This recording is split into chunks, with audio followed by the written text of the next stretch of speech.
নমস্কার, সুচিকিৎসা বদ্রীনাথের সর্দি হলো কলকাতাতে গিয়ে। আচ্ছা করে জোলাপ নিল নরসিংহ গেরিয়ে। ডাক্তার এসে বলল কেসে বড়ই কঠিন মেও, এসব কি সুচিকিৎসা?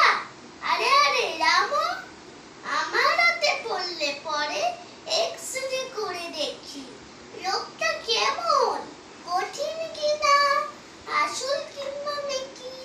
থার্মোমিটার মুখে রেখে সাবধানে থাকুন, আইস ব্যাগটা মাথায় রেখে একটা দিন তো রাখুন। ইনজেকশন দিতে হবে, অক্সিজেন পরে, তারপরে দেখবো এরকম থাকে কেমন করে।